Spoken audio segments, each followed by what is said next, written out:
नमस्कार दोस्तों, मैं सोनू जोड़ी समीक्षा इंस्टीट्यूट में आपका स्वागत करता हूं। आज एमपीसीएससी के बाद जो कैंडिडेट अभी केमिस्ट्री का इंटरव्यू देकर निकले उनसे सीधा चर्चा करते हैं इंटरव्यू का माहौल कैसा। सबसे पहले सर का नाम जानेंगे। सर आपका नाम? राहुल। कहाँ से हैं सर आप? मैं बिहार से हूँ। बिहार से हैं सर। बिहार के हमारे पास दूसरे कैंडिडेट आप हो सर। कैसा रहा आपका इंटरव्यू? अच्छा रहा है। यहाँ किस बोर्ड में था सर? मेरा बोर्ड ए में था। बोर्ड ए में था सर। कितने टाइम तक चला रिवीजन? लगभग 15 से 18 मिनट। सर क्वेश्चन किस तरीके से आए? क्वेश्चंस मुझसे पहले तो स्पेक्ट्रोस्कोपी के, मेरा जो हॉबी था तो उससे पूछे कि योग क्या होता है, अष्टांग योग क्या है, किस किस तरह के योग करते हैं, इसके बारे में पूछा गया।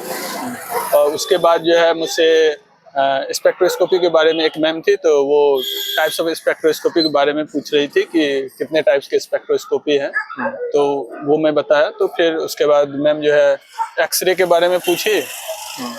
फिर उनसे वो पूछी कि एक्सरे किसने खोजा था, किसके द्वारा खोज। उसके बाद फिर ये पूछी कि फिजिक्स का नोबेल प्राइज जो है, सबसे पहला नोबेल प्राइज किसे मिला था।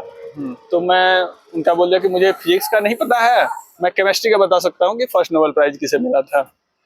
फिर उसके बाद नोबेल प्राइज के बारे में बताए। तो फिर उसके बाद एक सर थे, तो वो मुझसे पूछे कि किस क्षेत्र में मिला था केमिस्ट्री का नोबेल प्राइज, किस कार्य के लिए।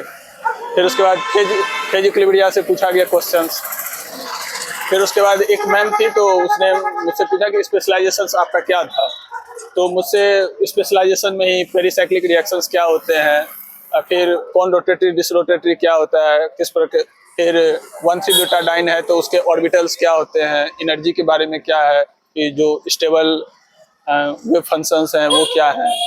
बस मेरा इसी पे रहा था। इसी पे रहा एकदम सर। और करंट अफेयर से कोई क्वेश्चन? कोई करंट अफेयर से नहीं था। जैसे आप बिहार से हैं तो मध्य प्रदेश के परिप्रेक्ष्य में कोई कुछ नहीं पूछा। कोई बना नहीं? कोई नहीं। सिर्फ मुझसे योग से पूछा गया और स्पेक्ट्रोस्कोपी, फेज इक्विलिब्रिया और सॉल्यूशंस के वही रिलेटिव लोअरिंग वेपर प्रेशर्स के बारे में पूछे। तो उसके अलावा जो है एक मैम थी, तो स्पेशलाइजेशन पूछी और उसी से क्वेश्चंस मेरा रहा, पेरिसाइक्लिक क्या होता है, इलेक्ट्रोसाइक्लिक रिएक्शंस। बस काफी अभ्यर्थियों से एनिसेंट केमिस्ट्री से क्वेश्चन पूछे हैं। मुझसे ऐसा कुछ क्वेश्चंस नहीं रहा। ऐसा कोई क्वेश्चन नहीं बना है? मेरा स्पेक्ट्रोस्कोपी और पेरिसाइक्लिक और सॉल्यूशंस, बस यही पे बना बस। Okay sir.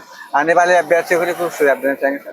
कि कोई एक टॉपिक्स जो भी आपका बेहतर हो वो तैयार रखें, साथ ही जो आपका स्पेशलाइजेशंस है उससे ज़्यादा क्वेश्चंस बनेंगे, तो उनमें डेप्थ नॉलेज होना चाहिए, क्योंकि क्वेश्चन जो है डेप्थ तक पूछते हैं। जैसे नॉर्मली हम लोग स्पेक्ट्रोस्कोपी बेसिक पढ़ते हैं, लेकिन यहाँ पे मुझसे मोजबेयर स्पेक्ट्रोस्कोपी के बारे में भी पूछा गया, NMR PQR के बारे में पूछा गया, तो वहाँ तक भी ये लोग जा रहे हैं।